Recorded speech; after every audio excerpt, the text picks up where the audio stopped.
everyone, welcome back to GTN classes. This is Saida Khaltanuri and we are doing our chapter 6 from class 12, that is molecular basis of inheritance. And already we have uploaded one of the video of this chapter and I hope कि आपने उसे भी देख लिया होगा. And उस video में हमने स्ट्रक्चर मतलब इनिशियल स्टार्ट कर दिया था कि ये मॉलिक्यूलर बेसिस ऑफ इनहेरिटेंस से मतलब क्या है, मतलब हेडिंग को हमने थोड़ा एक्सप्लेन किया, समझने की कोशिश की उसको प्रैक्टिकली. एंड दूसरी चीज उसमें हमने स्टार्ट कर दिया था कि जो डीएनए या आरएनए है वो जेनेटिक मटेरियल होते हैं. एंड डीएनए क्या है, एक तरह का पॉलीमर है जो किससे बना होता है, पॉलीन्यूक्लियोटाइड से बना होता है.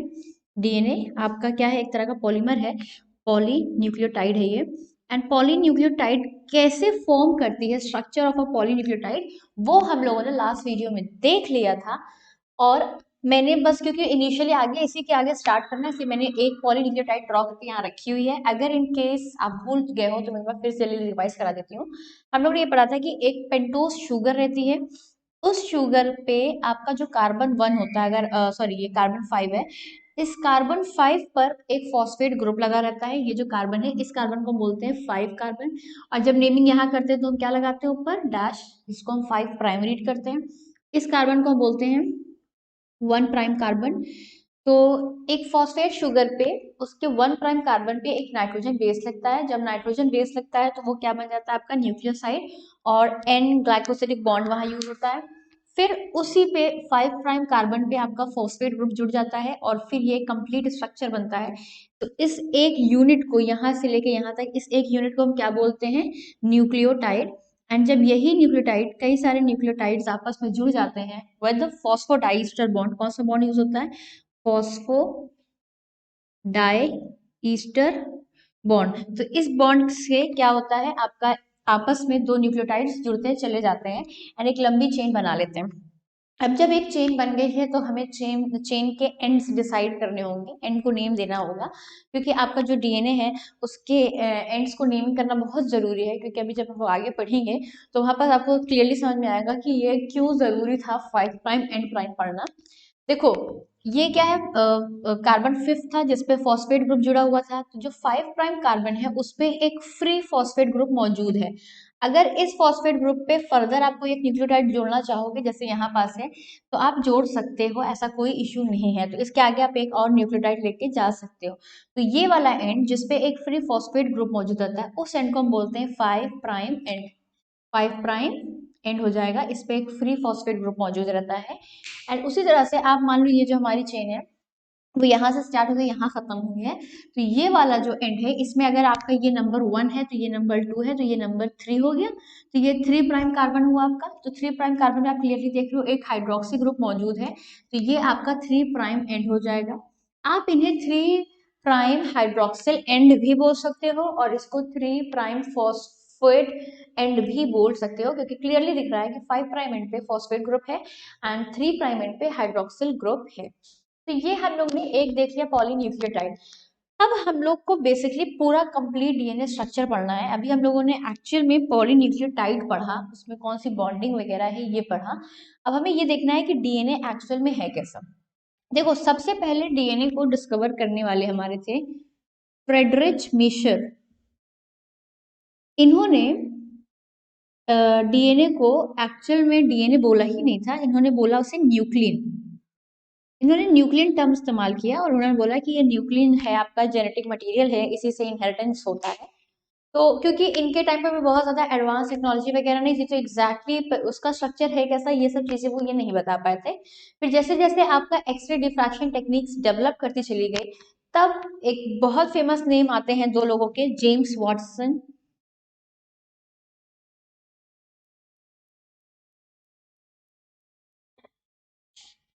वॉटसन एंड क्रिक आप लिखो, मैं इसलिए बोल रही हूँ क्योंकि ये बहुत इंपॉर्टेंट है. Watson and Crick, James Watson and Frederick Crick. तो ये दो नेम आते हैं आपके, वॉटसन एंड क्रिक. इनके नाम बड़े फेमस हैं जब आप molecular basis of inheritance start करोगे, क्योंकि जो सबसे पहले किसी ने अगर डीएनए का एक स्ट्रक्चर डिफाइन किया था तो वो इन्होंने ही किया था. डीएनए का स्ट्रक्चर वॉटसन एंड क्रिक ने ही किया था, जेम्स वॉटसन इनका नाम है पूरा. तो इन्होंने ही डिस्क्राइब किया था. इन लोगों ने with the help of that X ray diffraction technique ये क्लियर कर दिया था कि जो डीएनए आपका स्ट्रक्चर होता है वो एक्चुअल में डबल हेलिकल स्ट्रक्चर होता है. डबल हेलिकल स्ट्रक्चर होता है। और जब इन लोगों ने अपनी ये थ्योरी दी थी तो उसी के आगे पीछे कहीं एक और साइंटिस्ट थे, एरविन चारकैफ, उन्होंने भी अपनी एक थ्योरी दी थी, एरविन चारगैफ, इनकी भी एक अपनी थ्योरी थी। तो हुआ क्या, वॉटसन एंड क्रिक ने, फ्रेडरिक मिशर ने जिसे न्यूक्लियन बोला, उसको एक्सरे डिफ्रैक्शन टेक्निक से देखा, उसको उसकी स्टडी की, तो उन्होंने बोला एक्चुअल में वो डीएनए है, डबल हेलिकल है। अब ये डबल हेलिकल स्ट्रक्चर एग्जैक्टली कैसा होगा उसको और अच्छे से एक्सप्लेन करने के लिए उन्होंने एरविन चारगैफ की जो थ्योरी थी उसको पढ़ा। और एरविन चारगैफ की थ्योरी बहुत अच्छी थी। इन्होंने बोला कि जो दो नाइट्रोजन बेसेस हम लोग पढ़ते हैं, that is purine and pyrimidine, इनके बीच में रेशियो हमेशा कांस्टेंट रहता है। जैसे अगर आप प्यूरिन में जाओगे तो आप बोलोगे एक आपका एडेनिन होता है, एक ग्वानिन होता है, और इसमें आप जाओगे तो आप बोलोगे साइटोसिन है एंड थाइमिन है। हम यहाँ यूरासिल नहीं लिख रहे हैं क्योंकि हमें अब की बात करनी है डीएनए मॉलिक्यूल की, और हमें इतना पता है कि अगर हम इस चीज को आरएनए में आके बात करेंगे तो हम थाइमिन की जगह यूरासिल यूज कर लेंगे, तो उसका में कोई कंफ्यूजन है ही नहीं, क्लास उन्होंने ये चीज देख ली थी। तो हम लोग इनकी थ्योरी की बात करते हैं। तो इन्होंने बोला कि प्यूरिन के जो दो थे एडेनिन एंड ग्वानिन, एंड इसके जो दो थे साइटोसिन एंड थाइमिन, इनके जो रेशियोज रहेंगे, एक्चुअल में होता क्या है, एडेनिन जो रहता है थाइमिन के साथ बॉन्डिंग करता है, एंड ग्वानिन जो रहता है वो साइटोसिन के साथ बॉन्डिंग करता है। कौन सी बॉन्ड करता है, एडेनिन और थाइमिन के बीच में दो बॉन्ड रहते हैं, और ये इनके बीच में तीन बॉन्ड रहता है, और ये बॉन्ड है कौन सी, ये है आपके हाइड्रोजन बॉन्ड्स, हाइड्रोजन बॉन्ड्स। तो इन्होंने ये बोला कि यहाँ पे जो एडेनिन और थाइमिन का रेशियो है वो सेम रहेगा, ग्वानिन एंड साइटोसिन का रेशियो वो सेम रहेगा, और इनका आपस में रेशियो वो भी सेम रहेगा। मतलब ये कहने का है कि एडेनिन बाय थाइमिन आप कर लो एंड ग्वानिन बाय साइटोसिन आप कर लो, तो ये सब क्या रहेंगे, कांस्टेंट रहेंगे। कांस्टेंट कहने का यहाँ मतलब ये है कि अगर मान लो आपका जो डीएनए अभी हेलिक्स हम लोग जब पढ़ेंगे, अगर उसमें 5 एडेनिन है तो उसमें 5 थाइमिन भी होगा, अगर उसमें 5 आपके ग्वानिन है तो उसमें 5 साइटोसिन भी होगा। और अगर हम प्यूरिन और एडेनिन, प्यूरिन एंड पिरिमिडिन की टर्म्स में बात करें तो आप बोलोगे ये एडेनिन है, ये ग्वानिन है, मतलब आपके टोटल प्यूरिन 10 हो गए, और ये आपके पिरिमिडीन है, तो ये भी 10 हो गए। तो प्यूरिन एंड पिरिमिडीन का रेशियो भी क्या आ जाएगा, सेम आ जाएगा। मतलब रेशियो यहाँ कहने का मतलब है कि 1:1 आएगा। अगर करोगे तो यहाँ भी 1 आएगा, इनका रेशियो निकालोगे तो भी 1 आएगा, इनका रेशियो निकालोगे तो भी 1 आएगा, इनका और इनका पास में साथ में निकालोगे तो भी 1 आएगा। तो ये जो रेशियो है वो हमेशा कॉन्स्टेंट रहता है, हमेशा 1 रहता है। ये किसने बताया था, एरविन चारगैफ ने बताया था। तो Watson and Crick was the first जिन्होंने डबल हेलिकल स्ट्रक्चर दिया था, और उन्होंने जब ये स्ट्रक्चर दिया तो उन्होंने कई सारे पॉइंट्स दिए थे। उस पॉइंट्स में उन्होंने ये एरविन चारगैफ की जो ये थ्योरी थी उसको भी यूज किया था। तो हमें अब बेसिकली देखना है कि वो पॉइंट्स थे क्या।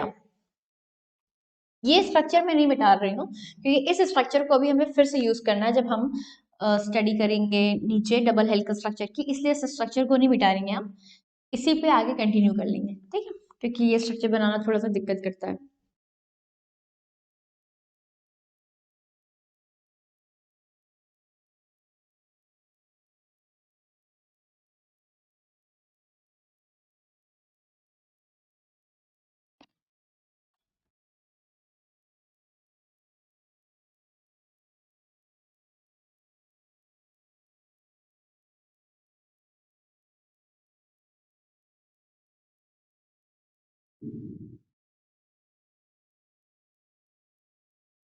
इनका जो वेरी फर्स्ट पॉइंट था, इनका वेरी फर्स्ट पॉइंट सिंपल था, जो हम लोग ने पीछे पॉलीन्यूक्लियोटाइड का स्ट्रक्चर पढ़ा है उसी के बेसिस पर उनका पहला पॉइंट था। तो पहला पॉइंट इनका सिंपल ये था कि आपका जो डीएनए होता है वो डबल हेलिकल होता है, और उसमें जो इनका बैकबोन होता है या जो इनका बेस रहता है वो क्या रहता है, न्यूक्लियोसाइड रहता है, या आप बोलो शुगर एंड फॉस्फेट। तो शुगर एंड फॉस्फेट ग्रुप मिलके क्या करते हैं, जो डीएनए है उसके एक एक हेलिक्स का बैकबोन बना लेते हैं, एंड उससे आपके नाइट्रोजन बेसिस जो होते हैं वो प्रोट्यूड करते हैं। मतलब इनका ये कहने का है कि मान लो इस तरह से आपका जो फॉस्फेट है और शुगर है उन्होंने आपस में बॉन्डिंग कर ली, जैसे यहाँ पर देखो इसको हटा दो, ये फॉस्फेट ग्रुप था, ये शुगर था, इन्होंने बॉन्डिंग कर ली, ये फॉस्फेट ग्रुप है, ये शुगर है, बॉन्डिंग कर ली। इस तरह से करके इन्होंने एक लीनियर चेन बना ली। तो उसको मैं कंडेंस करके ऐसे लिख रही हूँ, इस तरह से करके इन्होंने एक क्या करा, लीनियर चेन बना लिया, ठीक है। और उससे क्या बोला कि नाइट्रोजन बेसेस जो होंगे वो क्या करेंगे, प्रोट्यूड करेंगे। तो आप क्लियरली यहाँ देख सकते हो कि इनके जो कार्बन वन है वहां से नाइट्रोजन बेस इस तरह से निकले हुए हैं। तो इसको अगर आप ऐसे डायग्राम बनाना चाहो तो आप ऐसे बना सकते हो, इस तरह से, कुछ इस तरह से, ठीक। ये एक हुआ, ये मैंने एक स्ट्रैंड बनाया डीएनए का, इन्होंने क्या बोला है, डबल हेलिकल है, इट मीन्स कि दो होंगे। दो कैसे होंगे, तो इनका दूसरा आप ऐसे बना दो।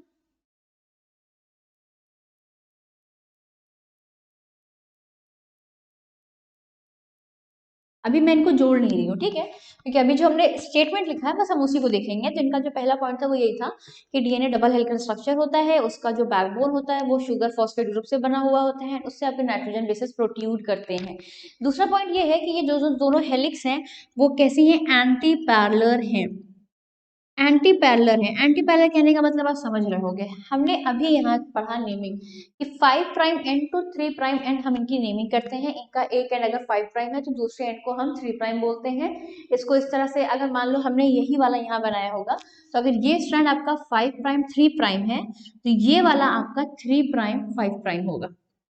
एक्चुअली में इसको ऐसे ही पढ़ते हैं, 5 prime two 3 prime, 5 prime two 3 prime. इसका मतलब ये यहाँ से यहाँ आया और ये यहाँ से यहाँ गया, इनकी जो नेमिंग की जाती है वो ऐसी की जाती है, 5 प्राइम से 3 प्राइम, 5 प्राइम से 3 प्राइम। तो ये आपस में आपको एंटी पैरेलल दिख रहे हैं।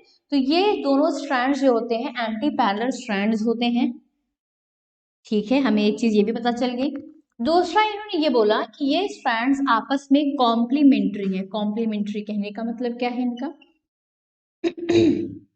अभी हम लोगों ने जब एरविन चैरगैफ का थ्योरी पढ़ा तो उन्होंने सिंपली बोला कि एक प्यूरिन दूसरे पिरिमिडीन से हाइड्रोजन बॉन्ड बनाता है। एंड उसमें आपने पढ़ा कि जो एडेनिन है वो थायमीन से बनाता है, ग्वानिन जो है वो साइटोसिन से बनाता है। ये डबल हाइड्रोजन बॉन्ड और ये ट्रिपल हाइड्रोजन बॉन्ड्स बनाते हैं। ये अभी हम लोगों ने पढ़ा। अच्छा ठीक है, तो इसको अगर हम यहाँ समझना चाहें तो इनके कहने का मतलब ये है कि अगर मान लो जो पहला वाला स्ट्रैंड है उसमें यहाँ एडेनिन मौजूद है, तो इसका जो दूसरा वाला स्ट्रैंड होगा इसके सामने थायमीन ही आएगा। क्यों, क्योंकि जब एडेनिन के सामने थायमीन आएगा तो इनके बीच में हाइड्रोजन बॉन्डिंग हो जाएगी और ये स्ट्रक्चर अभी जो मैंने दोनों को अलग अलग किया वो साथ में कंबाइन कर देंगे। अभी हम लोग कंबाइन करके भी देखेंगे। तो अगर मान लो यहाँ पास साइटोसिन है तो यहाँ ग्वानिन ही होगा, यहाँ थायमीन है तो यहाँ एडेनिन ही होगा, या यहाँ ग्वानिन है तो यहाँ साइटोसिन ही होगा, ठीक। कॉम्प्लीमेंट्री कहने का मतलब ये है कि एक पिरिमिडीन, एक प्यूरिन के आगे हमेशा पिरिमिडीन आएगा, या एक पिरिमिडीन के आगे हमेशा प्यूरिन आएगा। एंड प्यूरिन पिरिमिडीन भी हमेशा ऐसे नहीं, ऐसा नहीं कि एडेनिन के सामने ग्वानिन आ जाएगा या एडेनिन के सामने साइटोसिन आ जाएगा। एडेनिन के सामने हमेशा वही आएगा जिससे वो बॉन्ड बनाता है, दैट इज थायमीन। ये फिक्स्ड रहता है, ठीक है। तो इसलिए कहा जाता है कि ये एंटी पैरेलल होते हैं एंड कॉम्प्लीमेंट्री होते हैं। कॉम्प्लीमेंट्री इसलिए कह रहे हैं कि अगर मान लो हमने एक स्ट्रैंड का आपको नाइट्रोजन बेस दे दिया तो दूसरे वाले स्ट्रैंड का नाइट्रोजन बेस आप खुद लिख सकते हो, क्योंकि ये क्लियर सा बात है कि अगर आपके इस वाले बेस, मान लो ये आपका एक स्ट्रैंड है, अगर यहाँ एडेनिन है तो इसके नीचे जो दूसरी चेन आप बनाओगे यहाँ इसके सामने क्या आएगा, थायमीन ही आएगा। इसके आगे क्या आएगा, थायमीन ही आएगा। उसी तरह से अगर यहाँ थायमीन है तो इसके आगे हमेशा क्या आएगा, एडेनिन ही आएगा। और अगर साइटोसिन है तो इसके आगे हमेशा क्या आएगा, ग्वानिन ही आएगा, ठीक। तो इसलिए इन्होंने बोला कि एंटी पैरेलल होती है एंड कॉम्प्लीमेंट्री होती है। तीसरा पॉइंट यही है कि जो नाइट्रोजन बेसेस हैं उनके बीच में क्या है, आपके हाइड्रोजन बॉन्ड्स मौजूद हैं, जिसके बारे में अभी हम लोग ने बात की थी। आपको पता है कि एडेनिन थायमीन डबल बनाते हैं, guanine and cytosine triple hydrogen bond बना लेते हैं। फिर उसके बाद या क्या ये अभी भी हेलिक्स जैसा दिख रहा है, नहीं, ये हेलिक्स जैसा नहीं दिख रहा है। हम इसको अब क्या करते हैं, क्योंकि अभी हम लोग को पढ़ना था, इसको हम लोग ने दूर दूर किया था, हम इसको कंबाइन करते हैं। मतलब हाइड्रोजन बॉन्डिंग हो गई, हमको पता चल गया कि दो स्ट्रैंड था, ठीक है। दोनों स्ट्रैंड की नंबरिंग कैसे होगी वो भी हमने देख लिया। अब हमको ये पता चल गया कि उनके नाइट्रोजन बेसिस में हाइड्रोजन बॉन्डिंग है, तो हम इनको साथ कर दें इस तरह से। देखिए मैं दूसरा कलर इसलिए नहीं यूज कर रही हूँ बिकॉज लास्ट वीडियो में मैंने यूज किया था, but may be because of the camera quality वो इतना विजिबल है नहीं, सो उससे कोई फर्क नहीं पड़ रहा था। तो मैं इसको शेडेड रीजन करके दिखा दूंगी। तो ये 5 प्राइम 3 प्राइम है, ये 3 प्राइम और 5 प्राइम है। तो हमने इस वाले रीजन के जो नाइट्रोजन बेसिस हैं, या हम लोग ये करते हैं कि एडेनिन जो हमारा प्यूरिन है, उस प्यूरिन को हम शेड नहीं करेंगे, अब पिरिमिडीन को हम शेड कर देते हैं। पिरिमिडीन को हम शेड करके दिखाएंगे, ठीक है। तो मान लो यहाँ हमारा प्यूरिन लगा, तो यहाँ क्या होगा, एक पिरिमिडीन होगा। यहाँ अगर एक प्यूरिन है तो यहाँ पिरिमिडीन होगा। ऐसे भी हो सकते हैं, ऐसे भी हो सकता है, ठीक है। आई होप आपको डायग्राम समझ में आ रहा होगा। दो स्ट्रैंड्स हैं, एंटी पैरेलल हैं, दोनों से नाइट्रोजन बेस प्रोड्यूस किए हुए हैं। अगर यहाँ से प्यूरिन है तो यहाँ पिरिमिडीन है, यहाँ पिरिमिडीन है तो यहाँ प्यूरिन ही होगा, पिरिमिडीन है तो प्यूरिन होगा, प्यूरिन है तो पिरिमिडीन ही होगा, ठीक है। हमने ये दोनों चीज पढ़ ली, हाइड्रोजन बॉन्डिंग पढ़ ली। उसके बाद इन्होंने कहा कि इनमें होता है आपका ट्विस्टिंग होती है, और वो राइट हैंडेड होती है। राइट हैंडेड हेलिकल स्ट्रक्चर होता है ये, right handed helical structure.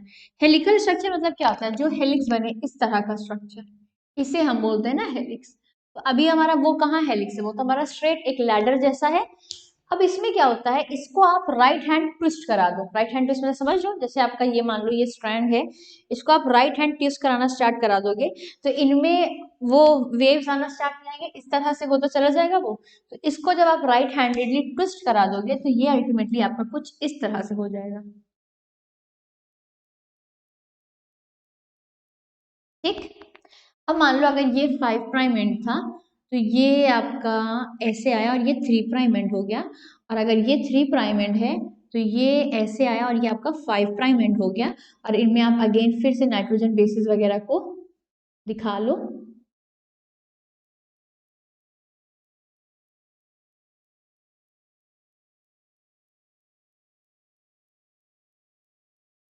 Actually इनकी ट्विस्टिंग बहुत अच्छे से होती है, काफ़ी डेंस रहता है ट्विस्टिंग इनका।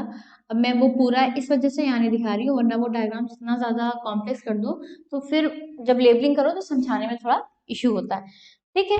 तो इनमें क्या हो गया, राइट हैंडेड हेलिकल स्ट्रक्चर हो गया। उसके बाद इन्होंने आगे इस स्ट्रक्चर को ये बताया कि इसमें जो पिच होती है, पिच मतलब समझ रहे हो, ये दो हेलिक्स के बीच का जो ये गैप रहता है, इसको पिच बोल रहे हैं। तो वो आपका नियरली 0.34 एनएम के आसपास रहता है। तो इन्होंने ये बोला कि आपके एक हेलिक्स में, एक इसमें टोटल 10 नाइट्रोजन बेस पेयर रहते हैं। बेस पेयर कहने का मतलब क्या है, जब adenine and guanine cytosine thymine में हाइड्रोजन बेस इस तरह से हाइड्रोजन बॉन्डिंग हुई होगी, तो इन्होंने आपस में क्या बनाया, एक तरह का पेयर बना लिया है। तो क्योंकि ये नाइट्रोजन है तो इसको बोलते हैं nitrogen base pair, nitrogen base pair. तो इन्होंने बोला कि एक उसमें आपका एक टर्न में आपका टोटल 10 बेस पेयर्स रहते हैं, और एक बेस पेयर में, वन बेस पेयर में जो आपका गैपिंग रहता है, डिस्टेंस रहता है, वो कितना रहता है, 0.34 एनएम रहता है। और एक हेलिक्स स्ट्रक्चर आपका 3.4 एनएम के आसपास रहता है, ठीक। पिच मतलब समझ में आया आपको, पिच मतलब यहाँ ये है, जब इन्होंने ट्विस्टिंग करी तो यहाँ से यहाँ के बीच का जो गैप होता है उसे हम पिच बोलते हैं। तो वो 3.4 एनएम के आसपास हो गया। और एक हेलिकल में या एक टर्न्स में, एक टन में उनके टोटल 10 बेस पेयर रहते हैं। तो एक बेस पेयर के बीच में कितना गैप हुआ, एक बेस पेयर मतलब ये दोनों के बीच में कितना डिस्टेंस हो जाएगा, तो वो आपका 0.34 एनएम के आसपास का गैप होता है। तो इससे हुआ क्या, आपका जो नाइट्रोजन बेस पेयर्स हैं उनके बीच की स्पेसिंग एंड जो टर्निंग है वो, और एक टर्न में कितने बेस पेयर्स होंगे उनका पिच, ये सब कांस्टेंट रहता है। ये सब ऐसा नहीं है कि अगर किसी डीएनए में, मतलब अगर हम जैसे ह्यूमन की बात कर रहे हैं, तो हमारा किसी कोई एक डीएनए है उसका किसी एक पिच, कोई एक पिच उसका 34 है, कोई एक पिच उसका 3.4 है, कोई पिच उसका 34 से ज़्यादा है, कोई कम, ऐसा नहीं होता, फिक्स रहता है। तो जीरो नियरली ज़्यादातर केसेस में 3.4 एनएम का पिच उनका रहता है। ये हम लोग ने क्या देखा, हम लोगों ने बेसिकली ये देख लिया कि जो हमारे दो फेमस साइंटिस्ट हैं, वॉटसन एंड क्रिक, उनका डबल हेलिकल स्ट्रक्चर डीएनए का हमने ये देख लिया। ये बहुत फेमस है एंड बहुत इंपॉर्टेंट है। तो इसके सारे पॉइंट्स आपको बड़े क्लियर होने चाहिए। और जब ये चीज आपको क्लियर रहेगी, आपको ये स्ट्रैंड की नेमिंग क्लियर रहेगी, 5 प्राइम 3 प्राइम 3 प्राइम 5 प्राइम, ये चीज आपको क्लियर रहेगी, तो ये चैप्टर आगे आपके लिए बड़ा क्लियर हो जाएगा। क्योंकि जब यहाँ पास हम पैरेंटल स्ट्रैंड, टेम्पलेट स्ट्रैंड वगैरह यूज करते हैं टर्म्स, तो उसमें लोगों को कंफ्यूजन होता है अगर आपको ये चीजें क्लियर नहीं रहेंगी, ठीक है। सो आप इसको अच्छे से अभी क्लियर करके समझ लो। तो हम लोगों ने डबल हेलिकल स्ट्रक्चर देख लिया और हमें समझ में भी आ गया। अब जब आपने डबल हेलिकल देख लिया है, तो इसके बाद आपको ये देखना है कि आपके जो दूसरे साइंटिस्ट थे, फ्रेडरिक क्रिक, एक तो आपके जेम्स वॉटसन थे, एक फ्रेडरिक क्रिक थे। तो जो फ्रेडरिक क्रिक हैं आपके, उन्होंने एक और बहुत अच्छी थ्योरी दी थी, एक और बहुत अच्छा सा थीसिस दिया, और वो क्या है, वो है सेंट्रल डोगमा। अब ये सेंट्रल डोगमा क्या होता है, इसको आप देख लो।